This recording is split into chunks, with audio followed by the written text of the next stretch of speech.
L'aventure de cet homme est quotidienne, mais elle est de chaque nuit avant d'être de chaque jour. Chaque nuit, énigmatique roi mage à la poursuite de son étoile, il apporte aux hommes des sommets sa cargaison de présents.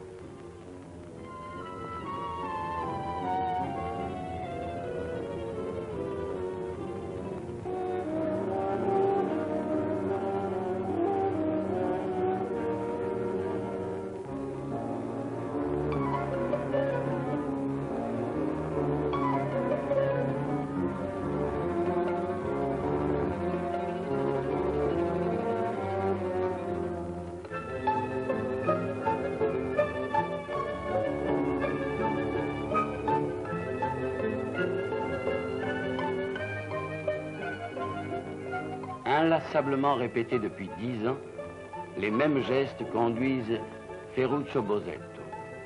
À ses côtés, son neveu dort. Devant lui, la route dort aussi, assoupie, recroquevillée sur elle-même.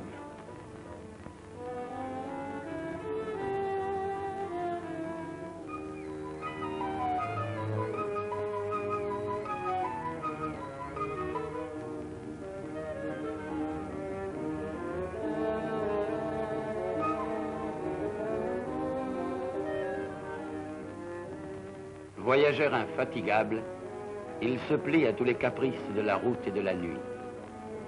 À ce même poste de pilotage, il a parcouru près de 10 fois le tour de la Terre.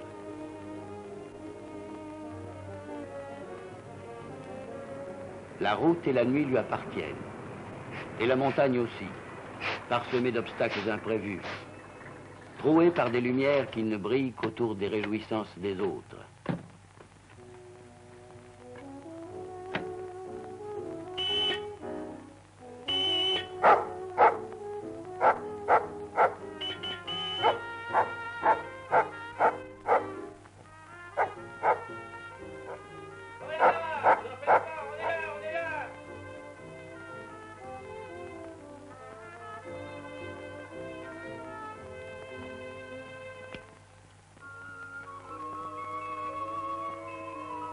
Quand la pointe du jour rend ses couleurs au monde, il découvre une rue de village, endormie comme un cœur qui aurait cessé de battre. Inlassablement, Bosetto poursuit sa route vers d'autres villages plus lointains, vers d'autres hommes qui sommeillent encore.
Et maintenant, ils sont heureux, comme si l'aube les avait libérés de leurs secrets. Ce qu'ils apportent à la montagne, c'est la puissance et la vie. À leur manière, à leur mesure, ils sont l'égal de ceux qui ont construit le barrage de Tignes, qui, sous leurs roues, abritent au cœur de l'hiver ces intarissables trésors de lumière et de chaleur.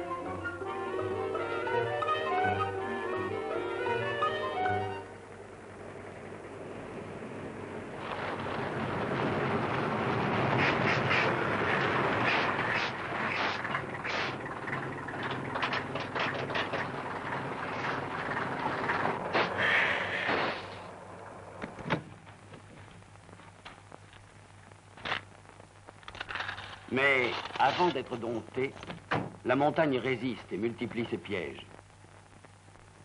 Pour que l'on puisse vivre en montagne, il faut que le travail ne s'arrête jamais. Ici, à force de chaînes, Bosetto prépare son évasion. Ailleurs, d'autres grignotent le roc, percent de nouvelles routes et creusent des tunnels qui effaceront tous les obstacles.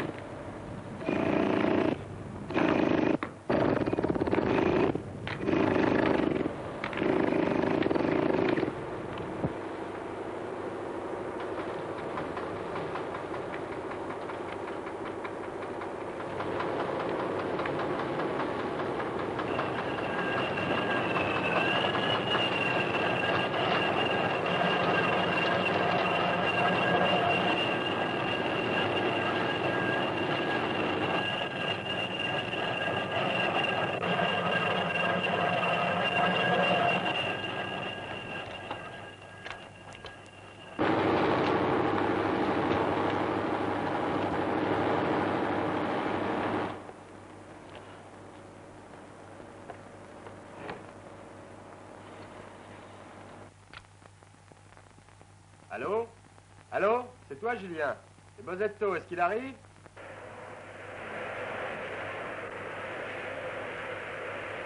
D'autres maîtrisent des mécaniques secrètes. Au-dessus du vide, ils jettent des ponts aériens qui ne permettent de monter vite que pour descendre plus vite encore.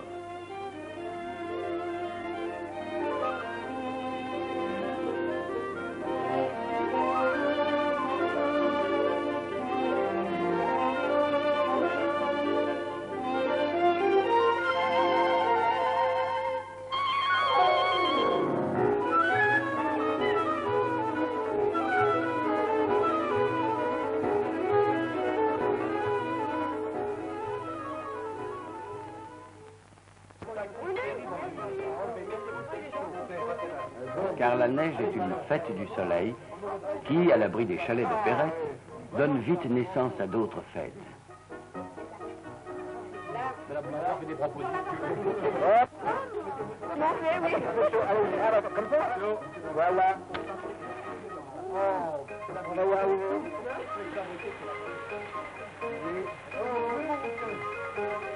Et soudain, la neige devient un jeu et tombe du ciel comme confetti de carnaval. Passé la porte, le jeu des uns est devenu le travail des autres.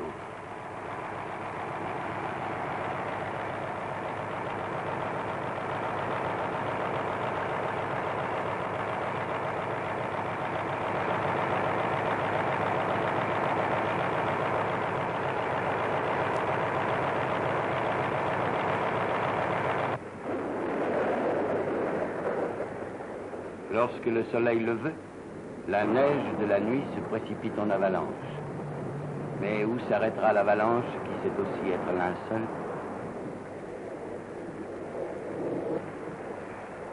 Quand les sommets ont fini de gronder, le moteur gronde à son tour. Le ciel est bleu, Dans la montagne, la vie mord à pleines dents.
Le travail de la neige, en effet, ne cesse jamais.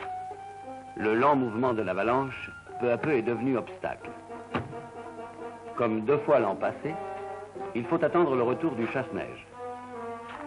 Mais Bosetto n'ignore pas que grâce à lui, la neige qui l'emprisonne en libère d'autres. D'autres dont le geste rapide, aérien, rejoint son geste lourd et rageur. Aujourd'hui, c'est le guide de Lionel Terray et les moniteurs de Val d'Isère qui, à la recherche d'itinéraires nouveaux, découvrent le chemin fou qui va de la cime au village.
Bien rangé comme un jouet neuf, Val d'Isère, en tenue de fête, fait bon accueil à l'équipage.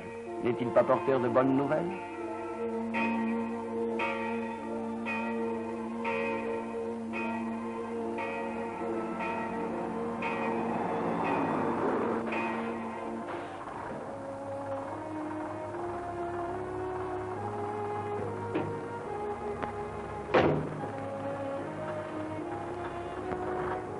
ce sang noir qui file entre leurs mains n'a-t-il pas d'immense pouvoir? Il apporte la vie à tout un village. Là, des hommes se réjouissent ou se reposent. Ailleurs, d'autres retrouvent la santé.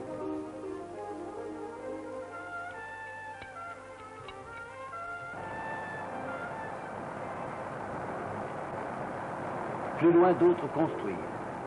Tout change de sens. L'hiver devient été, les montées deviennent descentes.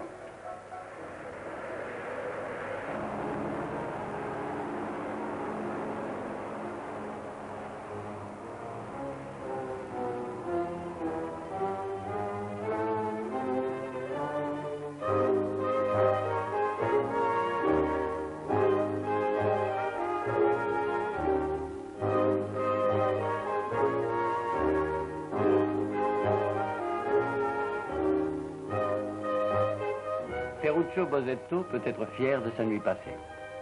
La montagne s'est agitée à son signal. Elle est sortie de son engourdissement. La nuit prochaine, pour qu'elle continue à vivre et à faire vivre, il reviendra.